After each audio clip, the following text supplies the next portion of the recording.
Hi, it's Mel Dennis here from Domain & Co for our professional property series. Today I'm sitting with Clint Waters from Axton Finance. Thanks for joining us, Clint. Thanks, Mel.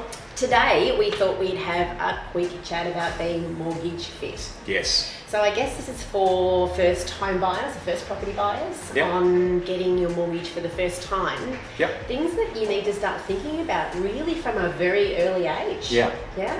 Well, look, first of all, it's not as scary as it seems. Sounds scary. And being prepared makes all the difference. So what lenders are looking for today is support information that verifies what we're telling them in a fact find. So yes, there is more information that needs to be provided, and part of that is making the system efficient so that we can get that from you as a client and provide it up to a lender. So being prepared can include such things as making sure that that you keep your repayments up to date.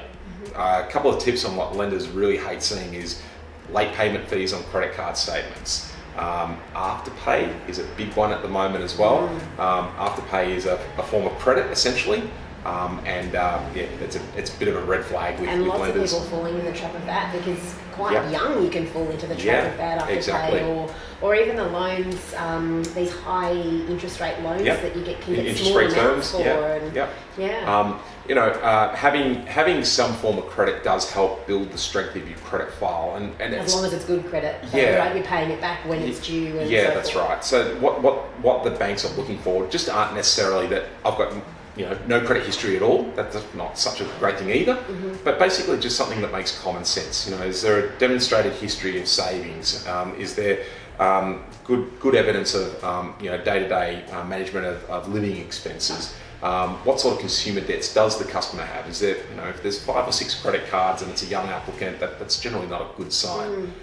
So keeping your credit file in check is really important. You can in fact get a free copy of your credit file as well from mycreditfile.com.au. So it's basically, it's free, it takes a day or two for it to come out to you. And we would recommend that if you're going to apply for finance and you're not really sure, it's a good idea to get a copy of it.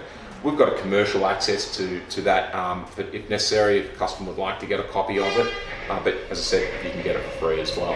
Really having a good understanding of what your current situation is, common sense stuff, not being overcommitted, is your savings in order, and that your spending habits are good, makes all the difference. Because the last thing that the banks definitely are looking at living expenses, and living expenses it's all across the media.